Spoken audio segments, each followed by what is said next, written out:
This morning I want to preach a message on healing.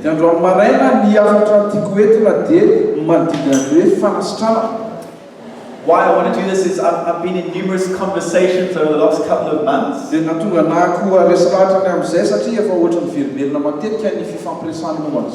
either somebody who is sick or knows of somebody who is sick. Oftentimes people gather and pray for that person. And there's lots of people standing in faith for a healing.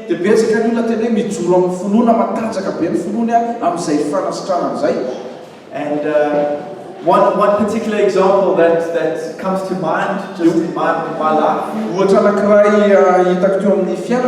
Some of you that have been with us for quite a few years may remember a pastor visiting from our network of churches from Tanzania.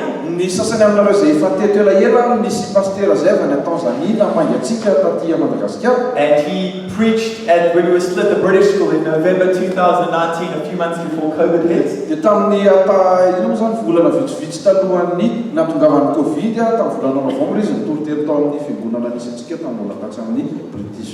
He's the part. His name was Sheshi Kaniki. And he led a one-tribe church in Tanzania. Well, I'm saddened to say that 2 weeks ago, on a Sunday, the 3rd of October, he passed away after fighting brain cancer for about a year and a half.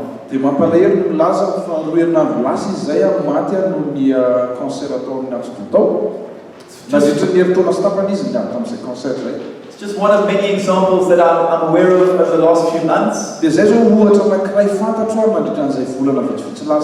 I know that many of you sitting here this morning may either be sick or may know somebody who's sick.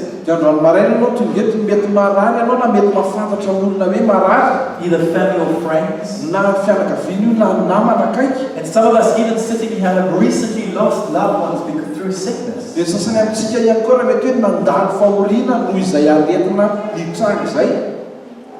And it's for that reason why that I believe we should be talking about this.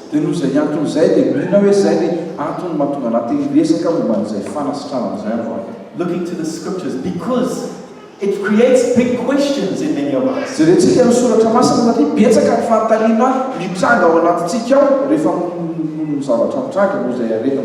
Questions like, does God heal? And if God heals, does He heal today? If He does heal, why does He heal some people and not others?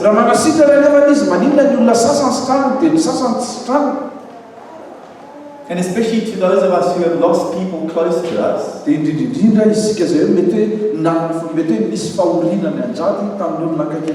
Through illness. Some of us recently, we may be asking questions like, did I have enough faith? Did I not pray enough? Was there something else I could have done? Was I praying in the right way?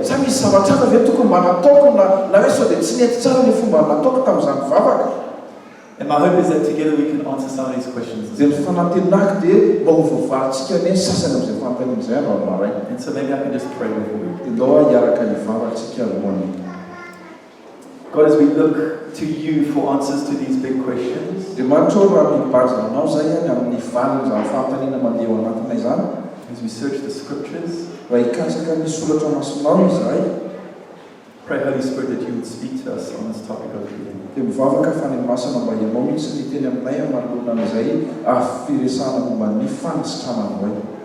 Help us to open our hearts and minds to you today.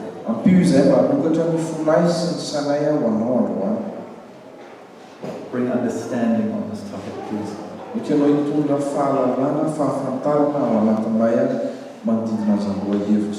Amen.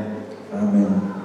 So, to answer these questions, we go into the scriptures together.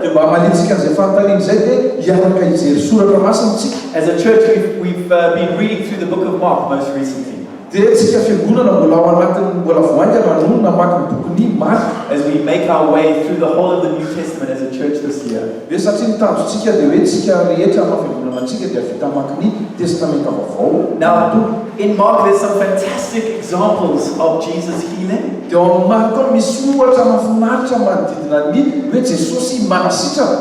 And they found in the Gospel of Mark. That's an account of Jesus' life on earth. Zany hoe mirakitra ny tantaran'ny mpiana Jesosy tamin'izy tetỳ an-tany ny bokin'ny Marka. And I could stand up here and just read scripture this morning about all these beautiful accounts of Jesus healing. dia afaka ilany fotsiny androany maraina miresaka momba ny mamaky fotsiny amin'ny asa fanasitranana nataon'i Jesosy. But for the sake of time, I just want to pick up on one. fa noho ny amin'ny fotoana dia nanankiray amin'ireo any no raisiko. Mark 8:22 to 25. Marka 8:22 ka hatramin'ny 5:20. It's about a blind man who receives his sight back by Jesus healing him.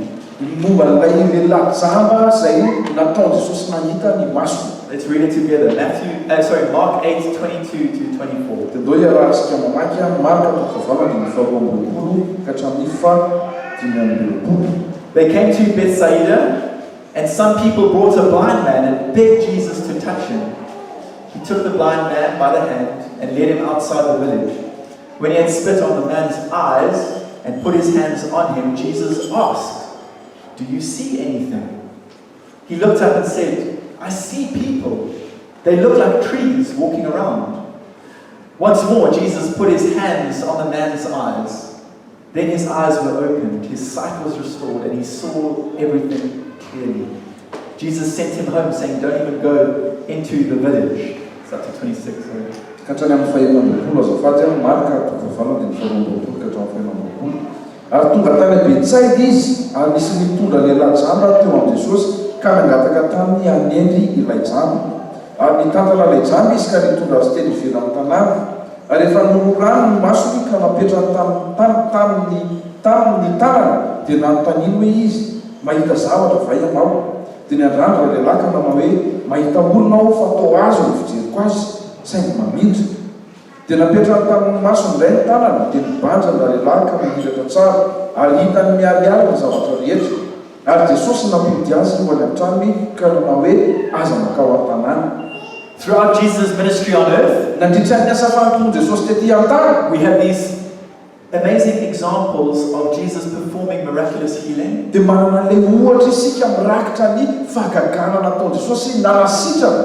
God being glorified through that. Zany hoe Andriamanitra nahazo voninahitra tamin'ny alalan'izay. People deepening their faith through those healings. Dia betsaka ihany koa ny olona nianatevina ny finoana tamin'ny alalan'izay fanasitranana izay. So our question, can God heal? Ny fanontaniana mipetrakantsika hoe afaka manasitrana ve Andriamanitra? Absolutely. Absolument. The gospel is filled with accounts. Tena hoe feno tantaram-panasitranana ny filazantsara. I think of the Hebrew word, the different words for God. Rehefa mieritreritra le anarana hebreo ho an'Andriamanitra. And the one is Jehovah Rapha, the Lord that heals. Hitantsika le hoe Jehovah Rapha, Andriamanitra mpanasitrana. The Lord that heals. Andriamanitra mpanasitrana.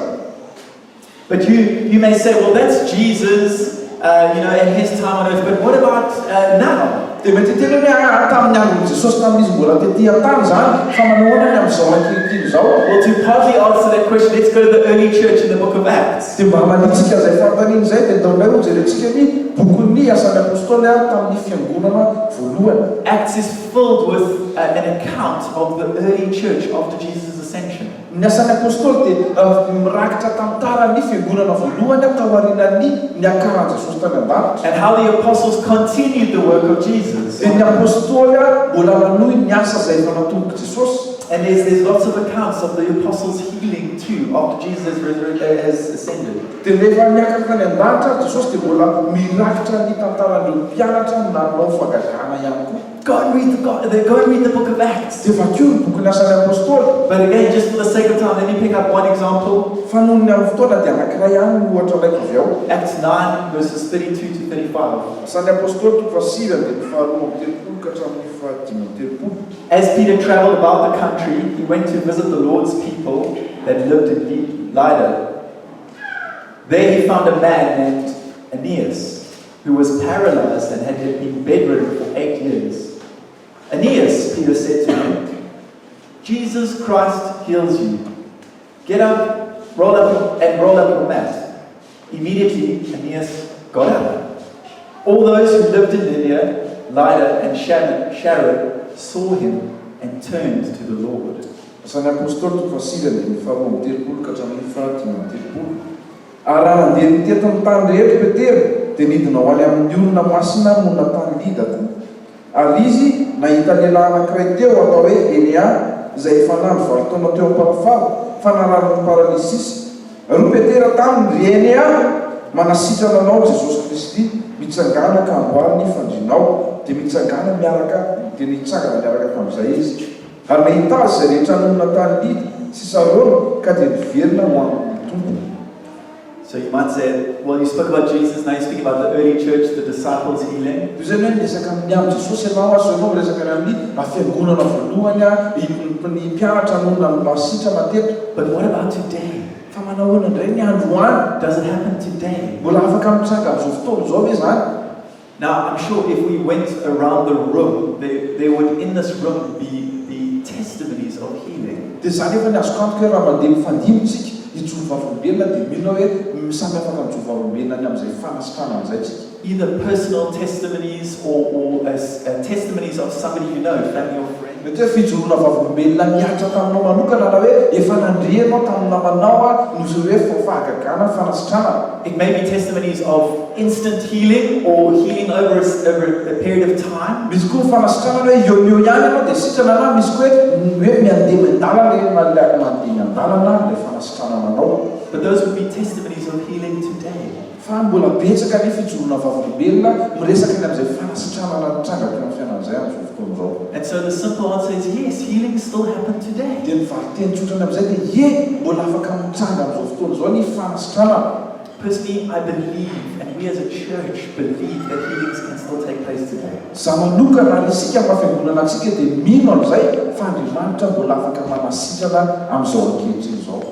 But the reality is that not everybody agrees on this point. Fa ny zavatra marina nefa dia tsy ny olona rehetra no mitovy hevitra ny amin'izay. There are those believers that believe that healing was limited to the apostolic age or the time of the disciples. Betsaka ny olona mieritreritra fa ny fanasitrana dia tamin'ny andron'ny apôstôly ihany tamin'ny andron'ny mpianatra ihany. And it's these Christians that believe that healing ministry belonged to Jesus' time and the time of the disciples. Dia zareo miny fa ny fanasitrana na ny asa fanompoana fanasitrana dia tamin'ny fotoan'andro Jesosy sy ny mpianany ihany. And that time was unique. Dia izay fotoana miavaka mihitsy. And that in that time, only the disciples and Jesus healed. It wasn't done by general Christians. Dia tamin'izany fotoana zany ny mpianatra Jesosy sy Jesosy ihany no afaka manasitrana fa tsy ny hoe kristianina iray manontolo. And they say that the healing was done through the apostles because it helped them show and reveal the authority of the apostles. Dia zavatra tenen'ny zareo dia hoe ny mpianatra ny apôstôly nanao fanasitrana mba ahafahana izy ireo manana fahefana kokoa amin'ny maha-apôstôly azy.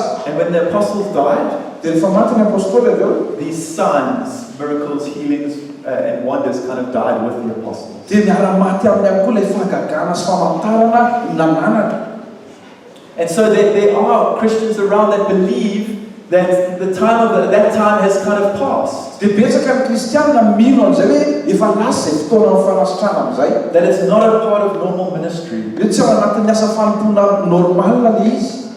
And that when the apostles died, that it went with them and that it shouldn't necessarily be pursued. Zany hoe rehefa ohatra hoe maty ilay apôstôly nanana ilay fanomezam-pahasoavana dia miara-maty aminy koa ilay fanomezam-pahasoavana dia tsy tokony enjehana ilay izy aveo.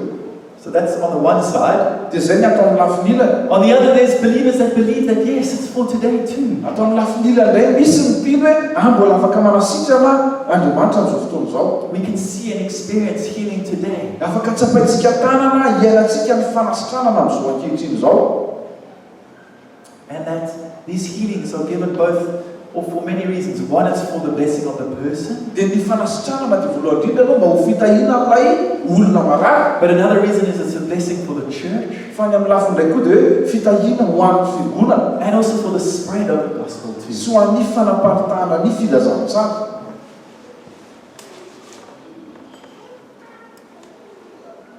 I'm sure that as we read the Gospels, as we read the early church accounts, dia azo antoka rehefa mamaky ny filazantsara isika sy ny tantaran'ny fiangonana voalohany. As you hear people's testimony of healing today, rehefa mandre olona mijoro vavolombelona ianao amin'izao fotoana izao, you'll realize that it's not only a blessing for that individual, ditanao ilay izy hoe tsy hoe fitahiana ho an'ny olona iny fotsiny, it's never just personally for them. tsy hoe natao anazy manokana fotsiny ilay izy, Healing is always intended to glorify Jesus Christ. fa ilay fanasitranana nefa ny mitranga foana mba hanomezana voninahitra an' Jesosy Kristy hatrany, And to point to belief in the gospel message. dia mba hitomana ny olona hino ny filazantsara. And yes, we need to honor the uniqueness of the healing ministry of Jesus and the apostles. Ie mila ometsika azy ilay hoe miavaka ny fanasitranana natao amin'i Jesosy sy ny mpianatra, But we should be open to the reality of healing today too. fa mila misokatrika mbola afaka manasitrana ihany koa Andriamanitra amin'izao ankehitriny izao. Paul in 1 Corinthians 12 speaks of spiritual gifts. Ny Paoly ao amin'ny Korintiana voalohany toko faharoa ambin'ny folo miresaka amin'ny fanomezam-pahasoavana, And the gift of healing is one of them. dia ny fanomezam-pahasoavana manasitrana ray amin'ireo. And in that text, they refer to these gifts being given for the common good. Dia ao anatin'ny soratra masina dia hoe nomena mba hahasoan'ny rehetra ny fanomezam-pahasoavana, Given for the common good of the church. izany hoe mba hahasoa ny fiangonana ny fanomezam-pahasoavana.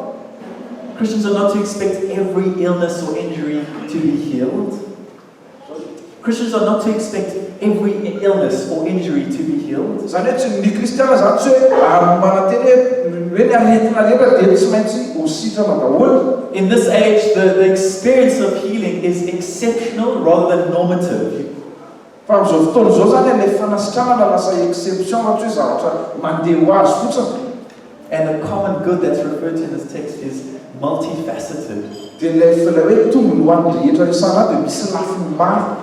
It may be mercy towards the person who is sick Mety hoe fiantrana amin'ilay olona maray as they are healed. le ao anatin'ilay izy miasitrany. It may be a faith encouragement to somebody who witnesses or hears about that healing. Mety hoe miteraka faherezana kokoa ara-pinoana ho an'ilay olona mandre amin'ny fijoroana vavolombelona na mahilana hoe nositrana. It may provide a unique opportunity to share the gospel with someone. Mety hoe manokatra varavarana ahafahana mizara ny filazantsara amin'ny olona. Those are just to name a few of the blessings that come with healing. Dia ireo zany nisy tafidifity fotsiny amin'ilay hoe fitahiana inona ny tombon'ilay fanasitranana hitantsika. It's never merely just for the person, Izany hoe tsy hoe ho an'ilay olona manokana marary fotsiny ilay tombony, but the gift of healing is given for the common good of the church. fa rehefa nomezam-pahasoavana fanasitranana dia nomena ho an'ny fiangonana manontolo.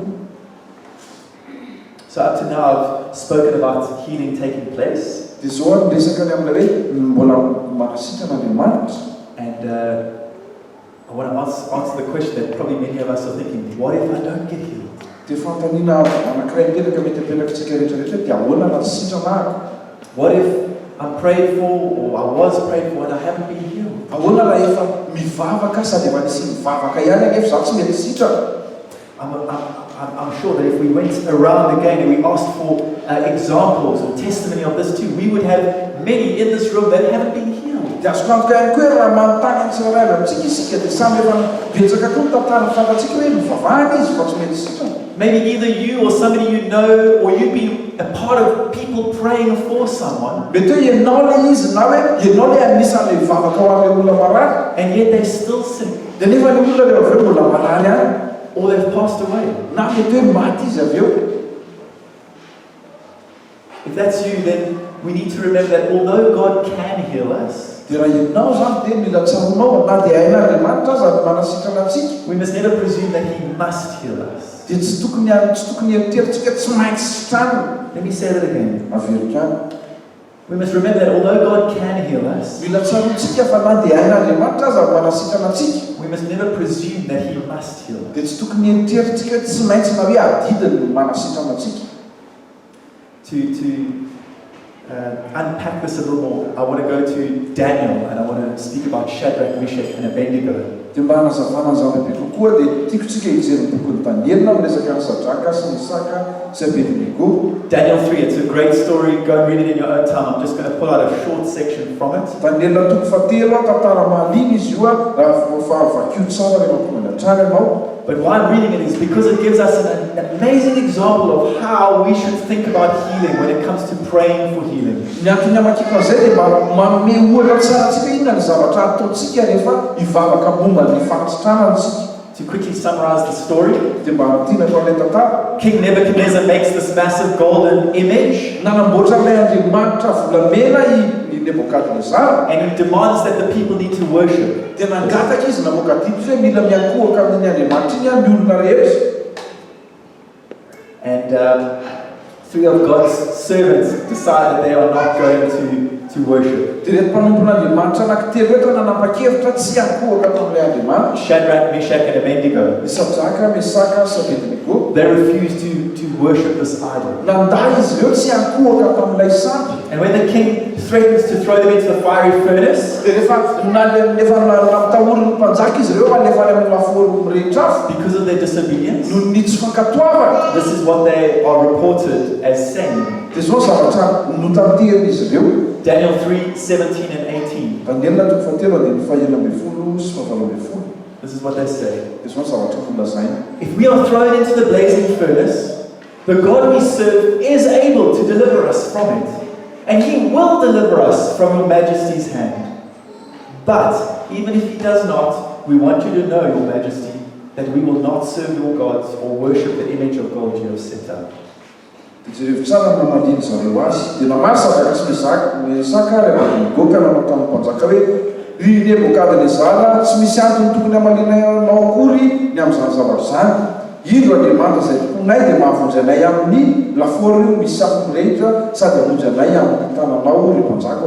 Ary na dia tsy izany azy, aoko fantatro ao ry mpanjaka fa ny andriamanitra ao dia tsy tomponay ary isarola volamena efa natsanganao dia tsy ivavahanay.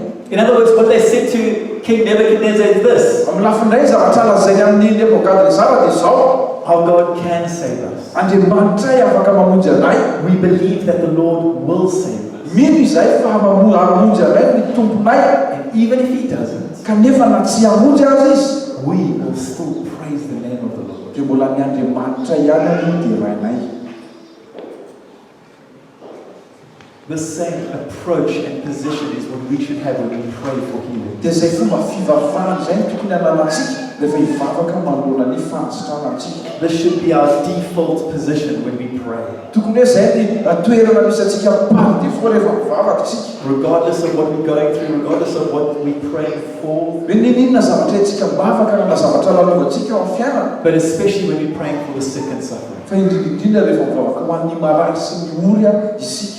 What is that position? Ino izay toerana izay? Let me pull out a few things. First of all, the Lord can heal. Voalohany indrindra aloha ny teboka ty fandokavana dia andriamanitra afaka manasitra. We've already seen that in the scriptures we've read, but look at Psalm 135:6. Hitantsika izany ao amin'ilay soratra masina vakitsika teo fa fanampin'izay amin'ny Salamy 47:1. God is sovereign over everything. Hoe andriamanitra dia tsy refesy mandidy na mifaino zavatra rehetra. It says these words: the Lord does whatever he pleases in the heavens and on the earth and in the seas and all their depths. Salamy 137:1 manao izay sitrapony rehetra Jehova na any amin'ny lanitra na ety ambony tany na any amin'ny ranomasina sy ny ranolalina rehetra. God is the creator of all things. Andriamanitra ilay nahary ny zavatra rehetra. And he's not only the creator, but he's also the sustainer too. Dia tsy hoe mpahary fotsiny izy fa izy ihany koa no miazona ny zavatra rehetra. And he has the power to do whatever he pleases. Dia izy manana ny fahefana, manana ny hery izy hanao an'izay tiana atao. Whatever suffering we're going through, we know that God has the power to intervene. Ninona fahoriana manjary eo amin'ny fiainanao dia mahafantatra isika sy mino hoe afaka miditra antsehatra ao. And we know that he has the power to heal us or fix any brokenness. Fantatritsika fa manana hery Andriamanitra hanasitrana antsika sy andamina izay rava eo amin'ny fiainatsika. The second truth we can pull out of this is that the Lord will heal. Dia ny famarinana afaka raisitsika ao anatin'ny ihany koa dia hanasitrana Andriamanitra. God is not only all powerful, but he's also personal. Tsy hoe mahery fotsiny izy fa izy ihany koa dia mifandray amin'ny olona. He will heal our diseases. Tena hoe hositrany aretitsika. Psalm 103 starts off like this. Dia Salamy 137 dia mavaky toy izao. Bless the Lord, O my soul, and all that is within me. Bless his holy name. Bless the Lord, O my soul, and forget not his benefits, who forgives all your iniquity, who heals all your diseases. Misaoran Jehovah ny fanahiko ary izay rehetra atao anatiko misaoran ny anarako masina.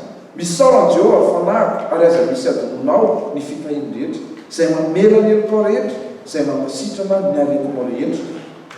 The question is, or for those of us who believe, is not if the Lord will heal, Ny fantaniana zany dia tsy hoe raha anasitrana Andriamanitra, but only when He will heal. fa rehefa anasitrana Andriamanitra. I think this was one of the points that I learned through this journey of putting this message together. Dia izay ny zavatra nisan'ny aminarako indrindra tao anatin'ny fanomanako ny toro-teny. Complete healing is one of the benefits of our salvation. Ilay fanasitranana tanteraka ny anisan'ny tombony famonjena no raisitsika. One day, when Christ returns, we will have resurrected bodies, Ndray andro rehefa ivery Kristy dia manana nofo vaovao isika. redeemed bodies. We'll have new bodies. Zany hoe manana nofo vaovao na nofo voavitra. There will be no more suffering. Tsy ara-ny fahoriana intsony. We will be totally healed. Tena hoe tsy arary intsony fa tena sitrana tanteraka isika amin'izay fotoana izay. The Lord will heal. Anasitrana ny tompo. The question is when. Ny fantany mipetraka rovina. Is it now, Zao ve or is it sometime in the future when Christ returns? sa mbola miandry amin'ny fiavian'ny tompo? And if He doesn't heal now, Dia raha tsy manasitrana izy zao, we must remember that God is still good. dia mila matsiaro foana tsika fa Andriamanitra tsara foana. We can see throughout the scriptures as He reveals who He is, Afaka hitantsika manerana soratra masina rehefa maneho ny tena ny Andriamanitra. that God is a loving Father and He knows what's best for us. Hoe Andriamanitra dia Andriamanitra ray be fitiavana ary fantany izay mahasoa atsika, izay tena mahasoa atsika. Matthew 7:11, Jesus points out. Matthieu atoko fafito andiny faaraika ambin'ny folo. It says, this is Jesus speaking, if you then who are evil know how to give good gifts to your children, how much more will your Father who is in heaven give good gifts to those who ask Him? Matthew 7:11. Matthieu atoko fafito andiny faaraika ambin'ny folo dia miresaka ny amin'izay izy teo. Ary lazaiko aminareo fa marina avy. Koa raha ianareo raha dia ratsy aza mahalala manome zava-tsoa ho an'ny zanakareo, tsy mainka avany ilainareo izay ny an-danitra no hanome zava-tsoa ho an'izay mangataka aminy. We can trust that if God chooses not to heal us now, Afaka matokontsika hoe raha misafidy Andriamanitra tsy hanasitrana anao zao dia zao, that He knows something that we don't. fa fantany nefa mahafantana zavatra tsy fantatsika nefa Andriamanitra. Another thing to remember here, I've already said it, but just let's look at another scripture. God is sovereign. Zavatra anankiray ihany koa dia hoe Andriamanitra tsy refiasy manodidina, Andriamanitra dia tsy tompoko. Isaiah 55:8-9. Isaia toko fadimy amby dimapolo andiny fahavalo sy fasivy. For my thoughts, this is prophecy of God. For my thoughts are not your thoughts, neither are your ways my ways, declares the Lord. As the heavens are higher than the earth, so are my ways higher than yours, and my thoughts than your thoughts. Dia ozy Andriamanitra hoe fa ny fiheviko tsy fihevitrareo ary ny lalanareo kosa tsy mba lalako ho Jehovah. Fa tahaka ny ahavon'ny lanitra no ny tany no ahavon'ny lalako no ny lalanareo sy ny fihevitro no ny fihevitrareo. God is sovereign. Andriamanitra tsy tompo. He may not heal us now, Mety tsositraniny ianao zao dia zao, but one day we can look forward to full healing. fa afaka miandrandra n'izay fahasitranana tanteraka izay nefa nanao. Being totally healed, Tena hoe sitrana tanteraka, relieved of any sickness, suffering, or pain tsy hiaro ny fanaitainana sy ny aretina intsony when Christ returns. rehefa hiverina Kristy. And we have our perfect resurrection bodies. Dia amin'izay fotoana izay tsika manana ilay nofo vaovao izay natsangana tamin'ny maty. I say this often, but the gospel isn't just a past reality. Averiko matetika ny filazantsara tsy hoe tantara efa lasa fotsiny. It's not something that happened in the past, but it's got current, present-day implication. Tsy hoe zavatra mitranga tany aloha fotsiny fa mbola misy fiantraikany amin'izao ankehitriny izao. As the gospel message affects every area of our lives. Rehefa velantsika ny avatra ny filazantsara hiampakany amin'ny zavatra rehetra ataontsika eo amin'ny fiainana. And then the gospel has this beautiful future dynamic that we see here this morning. Dia averiko ny filazantsara ihany koa dia mirakitra an'izay zavatra mbola ho avy izay. That's what we long for as believers. Dia izay ilay tena andrasantsika amin'ny mampino antsika. In an effort to try and make this message practical, I just want to mention one or two things. Dia mba ahafahantsika miaina sy mampiavatsara an'izay hafa izay ao dia misy zavatra anankiroa tiako zaraina. First of all, what about the use of medicine? Faharoa, manahoana ny fampiasana ny resaka fanafody? I've spoken up to this point just about healing through prayer. teo andresaka ny amin'ilay hoe vavaka fanasitrana avy amin'ny alalan'ny vavaka. But what about doctors and medicine? Dia manahoana indray ny amin'ny dokotera sy ny fanafody? How do they relate? Inona ny ifandraisan'izay? Well, if there's medicine that you can use, you should use it. Raha misy fanafody azonao ampiasaina dia tokony ampiasainao. Why? Because medicine is part of God's creation. Inona ny antony? Satria ny fanafody ary koa dia anisan'ny zava-boarin'Andriamanitra. God created the elements and gave the minds to chemists and these researchers that have put it together. Andriamanitra no namatsy an'ilay fitaovana rehetrarehetra sy ny antodona ahafahan'ny mpanao an'ilay fanafody. We should utilize the gift of medicine in conjunction to pray too. Zany hoe na dia mivavaka azy isika dia tsy midika koa izay aza mampiasa fanafody. If we refuse to take medication raha ohatra hoe mandaty sy ampiasa an'ilay fanafody and we insist that God has to perform a miracle of dia healing, miteny fotsiny zaho miasista amin'Andriamanitra mba hanao fahagagana manasitrana anahaka. in a sense we are demanding that a healing happen. Amin'ny lafiny indray ianao no baiko an'Andriamanitra tsy manaiky afa-tsy maintsy trano fotsotsotra izao. We think there's some way of controlling God. Lasa ohatra hoe ianao te hifian'Andriamanitra. Rather, medicine should be used with thankfulness to God. Dia nefa ianao raha mahafaka mampiasa fanafody tokony ampiasainao izy miaraka amin'ny feno fankasitrahana an'Andriamanitra. And in conjunction with prayer. Dia miaraka amin'ny vavaka ihany koa nefa ny ao anatin'izay. And as we do that, we should trust that God would multiply the effectiveness of that medication. Dia ao anatin'izay rehefa hihinana an'ilay fanafody ianao afaka matoky an'Andriamanitra ataovy misy fiantraikany amin'ny fahasalamako ty fanafody raisiko. Here's another point that I want to make. Teboka anankiray tiako lazaina ihany koa. Remember that anybody can be given the gift of healing. Dia tadidro tsara fa ny olona rehetra afaka manana izay fanomeza-pahasoavan'ny fanasitrahana izay. I think often in the world today there's this emphasis on a healer. Dia matetika zavatra mitraika eto amin'ny tontolo izao dia misy ilay faingo miantona eo amin'ilay hoe mpanasitrana. This person is a healer, so he's going to heal. Hoe ty raha zoko ty mpanasitrana manana fanomeza-pahasoavana manasitrana izy. We shouldn't be amazed, or we shouldn't seek faith healers and give them status. Tsy tokony zany tsika dia hitady hoe ty le mpanasitrana dia anatona an'iny ianao. While there are some people that are granted more success in healing ministry than others, Mety hoe misy olona manana fanomeza-pahasoavana manokana mihitsy amin'ilay hoe voavavaka izy dia tena hoe manasitrana ny zavatra ataony. anyone can be used in this, or be granted the spiritual gift of healing. Dia ny olona rehetra nefa ny mpino rehetra dia afaka manao an'izay vavaka fanasitrana an'izay. Because what's happening is, as you pray for a person, Satria ny zavatra mitranga rehefa mivavaka ho an'olona anankiray ianao you are asking for the gift of healing for that person. dia mangataka ilay fanomeza-pahasoavana fanasitrana ianao ho an'iny olona iny. You're not asking God to make you a healer, Tsy hoe mangataka an'Andriamanitra hoe Andriamanitra mba ataovy mpanasitrana ahaka. but you simply asking for the gift of healing for that person that is sick. Fa mangataka amin'Andriamanitra hoe mba omeo an'ilay fanomeza-pahasoavana manasitrana ity olona marary ity. We need to, in a sense, minimize this title of, oh, that person's a healer. Amin'ny lafiny indray tena tiako atongavana dia asoda ho an-tsaina mihitsy ilay hoe ty olona anankiray ity mpanasitrana. And rather be trusting God for more of the gift of healing. Fa tokony atoky an'Andriamanitra isika mba hiparitaka kokoa ilay fanomeza-pahasoavana manasitrana. As we step out and pray for others. Rehefa mandeha mivavaka isika ho an'ny olona hafa. I hope we stirred to step out in faith and pray more often for healing. Dia engany hoe zany mba mamangina fotsika mba masanitsangana isika hivavaka ho an'ny olona marary kokoa. How do we pray for healing? Ahoana indray ny fomba anaovantsika vavaka ho an'ny olona marary? A few practical points. Teboka vitsivitsy azo ampiaro. Firstly, take the opportunity to pray for healing more often. Voalohany indrindra aloha aza mihafahafa mandray amin'ny varavarana misokatra vavaka fanasitrana. I've been, let's just take the encouragement to pray more often for healing. Zany hoe mampirisika antsika hoe mahereza mivavaka ny mivavaha ho an'ny resaka fanasitrana. If the Spirit moves you, if you've got faith to pray for it, step out and pray for Zany it. hoe raha misy olona marary ka vakin'Andriamanitra ianao hivavaka ho an'iny olona iny dia aza matahotra manatona mampiaro ilay finoana. As we pray for healing, we pray, God, bring your kingdom here.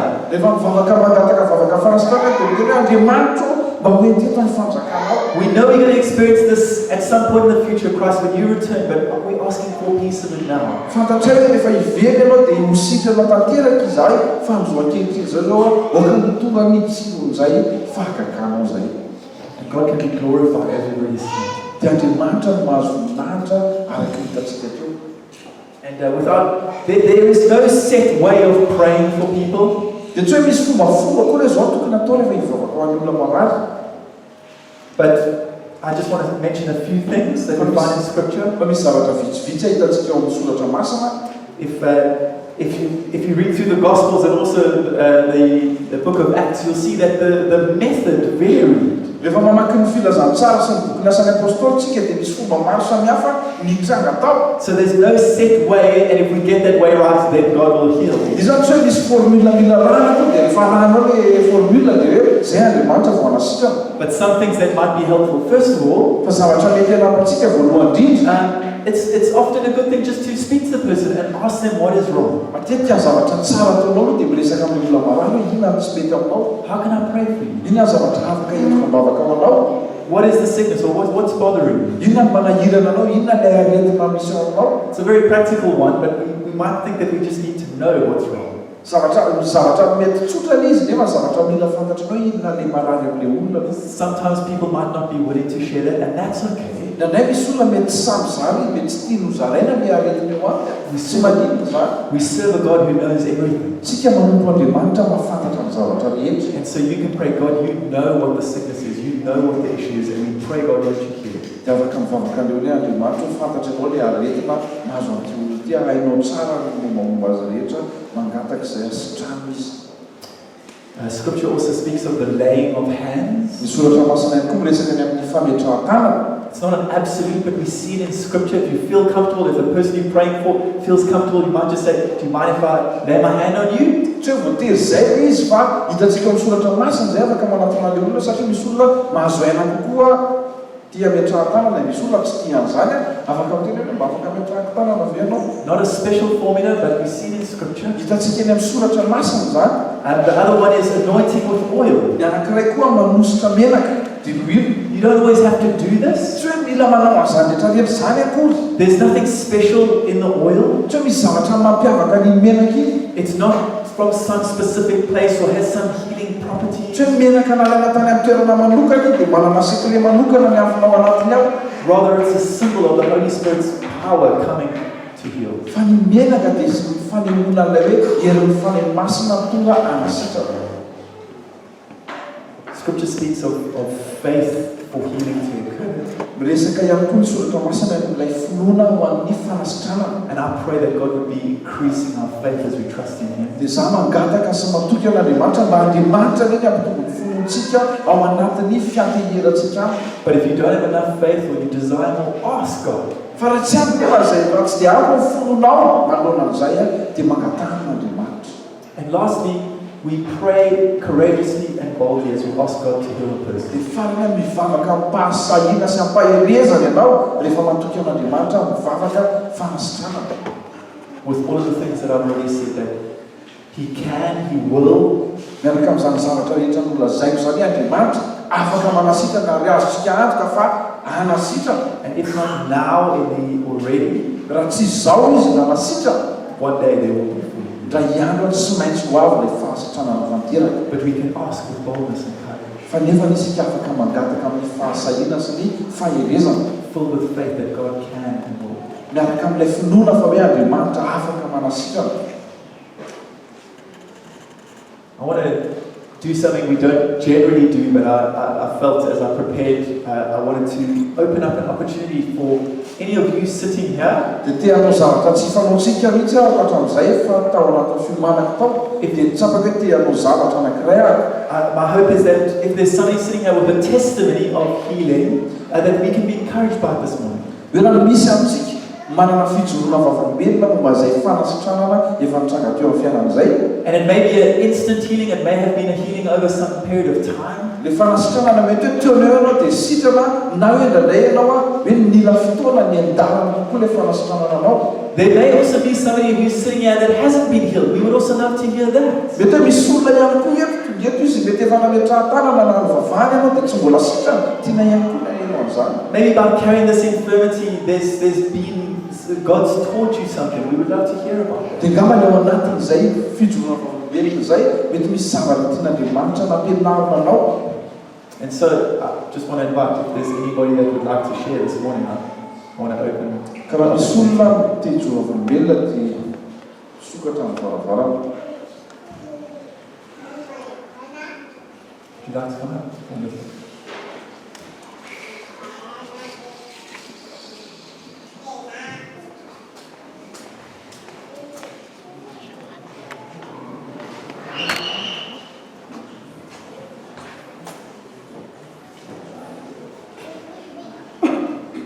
If I could ask you to keep it just to 1 minute. Dia mba izao atao tsy mety amin'ilay minitra azafady.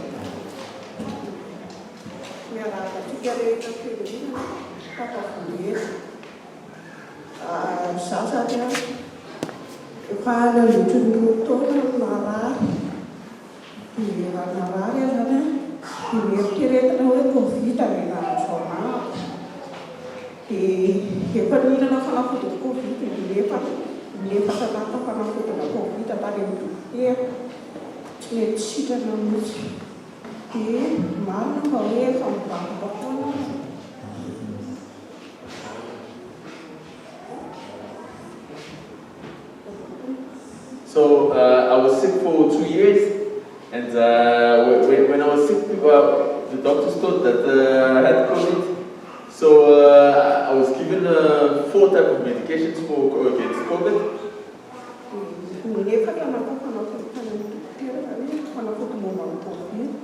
So 4 times I went to the doctor and they gave me medications against COVID.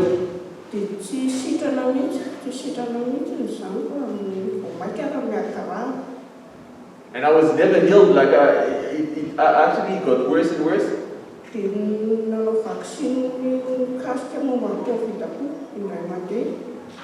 And then I did the COVID vaccine once.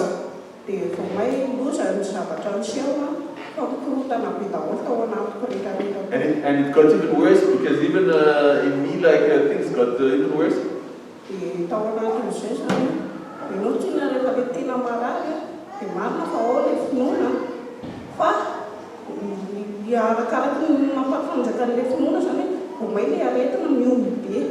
And you know when you're sick, yeah, I know that the faith was dead, but the stronger the faith was, the stronger as well the disease became.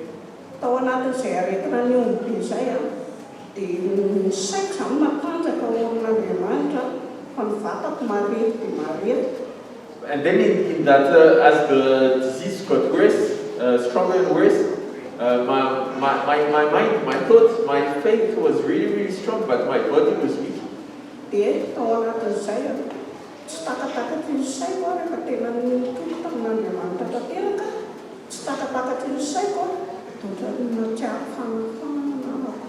And then in that situation, once I really started to really put my faith and my confidence in God, then I felt free, totally free.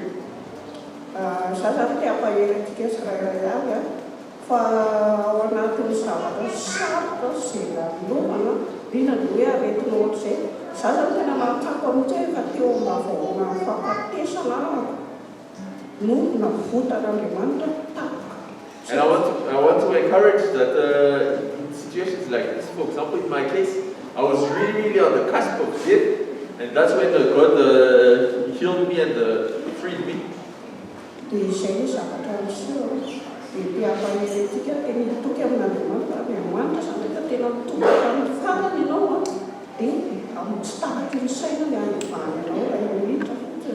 And I want to encourage each one of us to trust in the Lord, because once we really trust in the Lord, He really changes it. He really heals and saves you.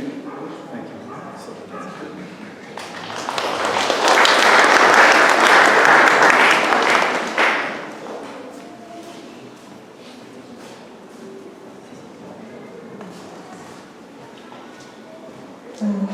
Atao amin'ny teny malagasy avy eo amin'ny teny anglisy fa raha misy tsy haiko dia asiko traduiseny tsira izy. Toko fohifohy ihany ilay izy. Za zany tamin'ny 2019 manokana rary ny lamosiko début 2019 dia tsy fantatra mihitsy inona ilay aretina nahazo anahy nandeha niotra sasisa dia efa elaela tao aoriana efa 3 mois teo satria ilay lamosa tena marary be dia hita fa métastase osseuse ilay izy. Za zany voa cancer dia efa métastase ilay cancer fa za tsy nafantatra hoe voa cancer dia efa métastase ilay izy dia nanoka nitrezaka ilay colonne vertébrale satria ilay azon-damosiny satria za métastase osseuse zany nanano taolana dia nitrezaka amin'ny colonne vertébrale zany tsy kelikely zay natao ilay tsy hita dia avy eo dia voaketoka tao ilay atao hoe tsoka ny azon-damosiny dia nefa nitsoka ny azon-damosina iny mahatonga ny olona hoe paralysé dia paralysé zany paralysé dia nikarakara taratasy zay andeho any ampitan-dranomasina hoe didina zany ilay lamosina dia ela be ilay izy efa 3 mois vao 3 mois na 4 mois mahery teo zany vao afaka anaky any ampitan-dranomasina zany zay dia nididina ilay lamosina dia vy moa zany mitazona ny lamosiko zao vy lava be anankiroa no misolo ny azon-damosiko aorianao kanefa ny ano vita ilay opération dia mbola paralysé tanteraka manomboketika hatrany amin'ny akibe tongotra zany tsy afaka mihetsika ntsony mihitsy satria manino izy tao satria mibaiko zany lohako miasa fa le fibaikoana manko mandalo amin'ny azon-damosina sy le tsoka ny azon-damosina dia rehefa tapaka zany ato dia tsy tonga ntsony le baiko dia za zany tena hoe paralysé tanteraka mihitsy zany manomboketika hatrany mitanako sy ny lohako ihany zany sisa afaka mihetsy dia vita zany le opération tany frantsa moa zany izy natao dia no vita ilay opération dia dokotera moa zany alohan'ny opération tany efa niteny hoe ianao izy tsy handeha intsony mety afaka hipetraka ihany ianao izy fa sûr ianao izy fa tsy afaka handeha intsony satria efa ela loatra izy le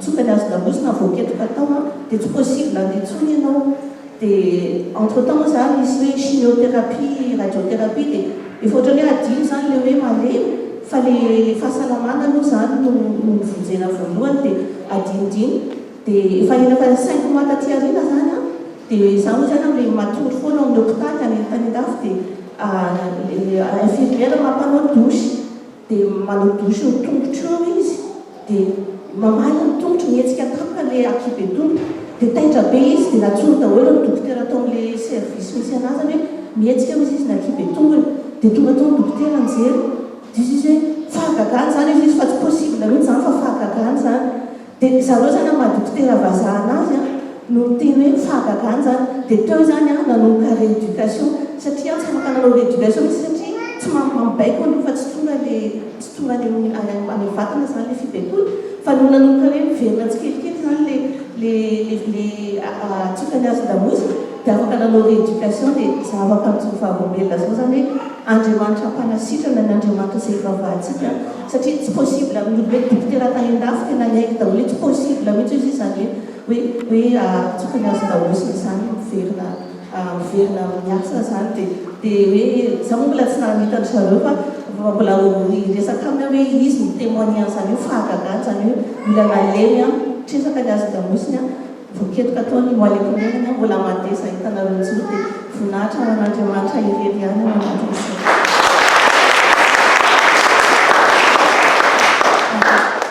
I'm going to translate in English, and if ever I don't know the right word, I'm going to ask Therese to translate. I'm going to shorten it, just to say that in 2019, I had a big problem with my back, and we didn't know what it was, but finally we discovered that I had a metastatic metastatic of bone, because I had a cancer, but at that time we didn't know that I had a cancer, and but it was already metastatic when we discovered that cancer, and I was after that I was paralyzed because Spinal cord. Spinal cord. Spinal cord. The spinal cord was because of my back,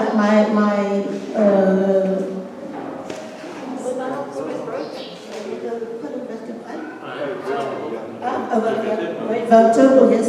Yeah, the spine was inside the vertebra, and then I was paralyzed for many months. And because we had to prepare the procedures to go in France to do the operation of the back, and the operation was successful. But I was still paralyzed because the doctors in France said that it was too late because it took us 3 months to go there, and I was to be paralyzed for all my life. And during this period, I had to do chemotherapy, radiotherapy, and so on. So we forget about the paralysis, but we had to save my health. But one day, one of the nurses, she came to do my shower. Yeah, my shower in the bed because I was paralyzed, so I was always in the bed at the hospital in Paris. And then she discovered that while she was doing the shower of my toes, that one of my toes started to move. And she called 3 of the doctors in the services of the hospital and said, one of her toes starts to move. And then they all came and discovered that finally I started to move. And they all said, the doctors in France, in Paris, in the hospital in Paris said that it was a miracle. And that's why I said that God is a healing God. And after that, they started to do the eradication with the kidney, because now I can give order to all of my body, and it took 2 months for me to be like that. Glory to Jesus Christ.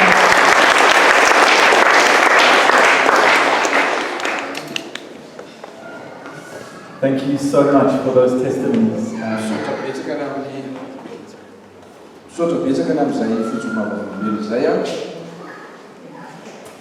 I also don't want to close today without an opportunity, giving an opportunity for those of us who are sick and who would like to be prayed for.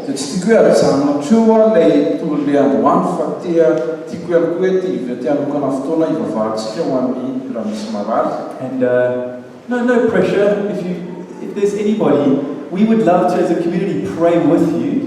Dia tsisy pression mihitsy akory fa tiana hoe raha ohatra ianao marary dia tiantsika amin'ny mahafiangonana antsika hoe hiaraka hitondra bavaka sy hiaraka hivavaka. I'd love to ask you to stand up and let people around you just come and pray for you. Ka raha ohatra ianao marary tongeto dia mitsangana amin'ny toerana misy anao dia te hampirisika anareo eo manodidina aminazy nefa mba hivavaka ao anazy. And there's no pressure in this moment that we're a family of God's people. Tsisy hoe pression mihitsy eto fa fianakaviana isika ankohonana ao amin'Andriamanitra. But I think if we just close the service there and miss out on this opportunity, we might be missing out on a good opportunity. Raha hoajanontsika eto fotsiny le izy dia nefa fotoana anaranaotantsika zao ahafahana manao an'izay zavatra izay. So if there's anybody, can I ask you just to stand and we'll gather around you. Ka raha ohatra ianao marary dia afaka mitsangana amin'io toerana misy anao raha mila vavaka ianao dia hiaraka hivavaka aminao izay fiangonana. If I could ask those of us who are now seated, can we just gather around these people and see if they're willing to share what it is? If they're not, just pray general prayers of healing. Let's be God's people, trusting that He'll heal in this moment. Dia tiako nareo rehetrarehetra mipetraka ireo mba hitsangana dia anatona amin'izy ireny dia raha antanio izy ina marary anazy raha azo mozaraina raha tsy azo mozaraina izy dia atokisana Andriamanitra mba hanasitrana anazy. Tsika rehetra tsy marary izany mipetraka mba hitsangana manodidina azy zareo mifanakaikaiky eny dia mivambavaka. Let's move towards those people.